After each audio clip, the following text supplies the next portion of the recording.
नमस्कार. श्रावणातल्या पहिल्या शुक्रवारच्या सगळ्यांना हार्दिक शुभेच्छा. श्रावण मास, उद्या दिव्यांची पूजा, अमावस्येला दिव्यांची पूजा करतात. गतहरी अमावस्या. गटारी शब्द हा अपभ्रंशाने झालेला आहे. खरं तर गतहरी अमावस्या म्हटलं जातं. या अमावस्येला दिव्यांचं पूजन सांगितलेलं आहे. घरातले समई, निरांजन, त्यानंतर कंदील हे सगळे स्वच्छ घासायचे, पुसायचे आणि आपल्याला त्यांची पूजा करायची.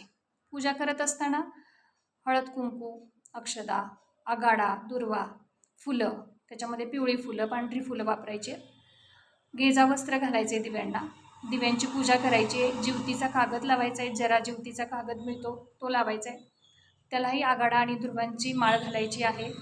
त्याचबरोबर कणकीचे दिवे 5 करायचे. कोणी एक करतं, कोणी साध्या निरंजनानं सुद्धा औक्षण करतं. घरातली जी मुलं आहेत, मुली आहेत, मुलं आहेत, घरातले सर्व जे आहेत, पुरुष मंडळी, स्त्रिया, यांना औक्षण करायचं आहे. मग कधी कधी असं होतं की घरातल्या मुलांनाच औक्षण केलं जातं, पण घरातल्या सर्व मंडळी म्हणजे लहान असतील, मोठे असतील, सगळ्यांना औक्षण केलं तरी चालतं. याच्यामध्ये आपली आयुष्य मर्यादा वाढते. आपल्या आयुष्यामध्ये ज्ञानाचा प्रकाश वाढतो. सुख, समृद्धी, समाधान सगळ्या गोष्टी आपल्याला मिळत राहतात. म्हणून उद्याच्या दीप अमावस्येला दिव्यांचं पूजन करणं गरजेचं आहे.